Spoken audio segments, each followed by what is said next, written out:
Seorang wanita terseret ombak di pantai wisata Aparalang, Kabupaten Bulukumba, Sulawesi Selatan. Korban akhirnya tewas terseret ombak diduga karena kehabisan tenaga. Ya Allah! Ya Allah! Bisa siang, tidak bisa kedua kita.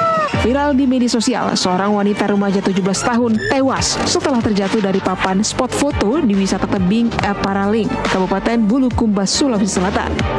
Dalam sebuah video amatir yang beredar, korban yang diketahui bernama Elmi Febrianti sempat meminta pertolongan, namun tak satu pun ada yang bisa menolong korban karena pantai Aparalang terkenal dengan ombak yang besar di pinggiran tebing terjal hingga korban tewas dihempas derasnya gelombang.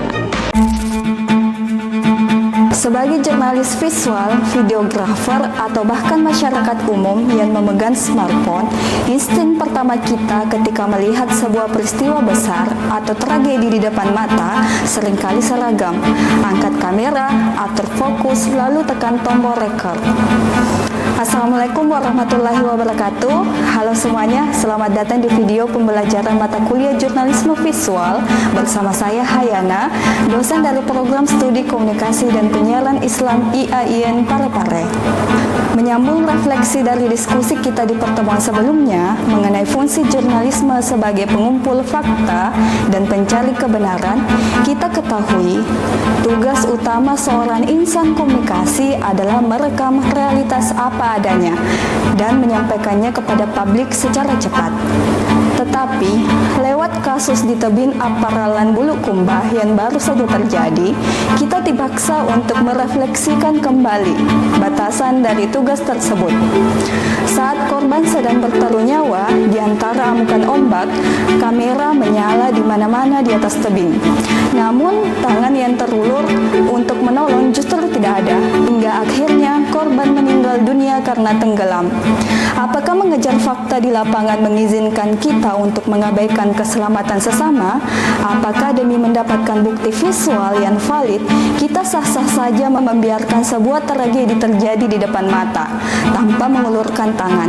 Hari ini kita akan melihat bahwa jurnalisme visual yang kebablasan tanpa panduan etika hanya akan melahirkan masyarakat yang dingin, pasif, dan mati rasa. Di video pembelajaran kali ini, kita akan membedah etika lensa antara empati dan eksploitasi. Dalam studi komunikasi, kita harus paham bahwa kamera bukan sekadar alat rekam mekanis yang netral. Kamera adalah sebuah instrumen kekuasaan. Ada relasi kuasa yang timpang ketika Anda memegang kamera dan mengarahkannya kepada seseorang yang sedang berada dalam kondisi tidak berdaya atau bertaruh nyawa. Anda memegang kendali penuh atas narasi dan martabat mereka. Disinilah benturan etika itu terjadi. Dalam jurnalisme, kita selalu bergerak di antara dua kutub kepentingan. Kutub pertama adalah the right to know, hak publik untuk mengetahui informasi. Publik berhak tahu bahwa ada masalah keselamatan atau insiden di Aparalang agar menjadi evaluasi bersama.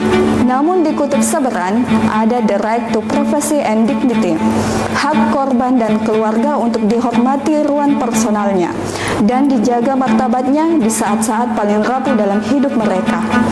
Ketika seseorang pemegang kamera melintasi batas privasi tersebut demi mengejar sensasionalisme, demi yang pertama mengunggah di media sosial, atau demi menaikkan angka views, saat itulah kita jatuh ke dalam apa yang disebut sebagai tragedi pop atau komodifikasi penderitaan. Kita menjadikan kemalangan orang lain sebagai komoditas digital kita. Mari kita bedah secara mendalam dan kritis apa yang terjadi di Aparalang kemarin. Mengapa puluhan orang di atas tebing memilih untuk tetap merekam alih-alih melakukan tindakan penyelamatan? Jawabannya memiliki dua sisi mata uang, dari sisi kemanusiaan dan dari sisi sistem di lapangan. Secara sosiologi komunikasi, fenomena ini disebut sebagai digital bystander effect.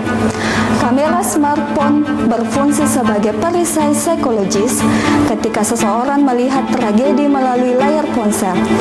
Mereka merasa sedang menjadi penonton film yang terlepas dari realitas. Mereka mengira tugas mereka di sana hanya mendokumentasikan fakta, bukan menyelamatkan nyawa. Hasrat untuk mendapatkan konten yang viral mengalahkan insting kemanusiaan. Namun, kita juga tidak bisa menutup mata pada fakta di lapangan yang memicu kepanikan tersebut.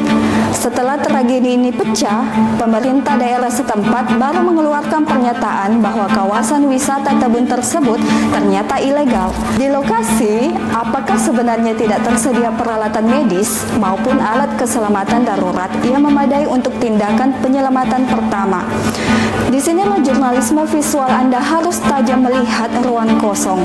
Muncul pertanyaan besar yang harus kita suarakan. Kemana fungsi pengawasan pemerintah daerah selama ini? Apparalan bukanlah destinasi wisata baru. Tempat wisata ini sudah bertahun-tahun beroperasi, ramai dikunjungi dan mendatangkan perputaran ekonomi. Mengapa pembiaran tanpa standarisasi keselamatan ini bisa berlangsung begitu lama hingga harus memakan korban jiwa? Disinilah kamera jurnalis tidak boleh salah arah. Jangan sorot histeria atau jasad korban. Arahkan lensa Anda untuk menuntut akuntabilitas publik, menyoroti nihilnya fasilitas keselamatan, dan mendesak tanggung jawab dari otoritas terkait.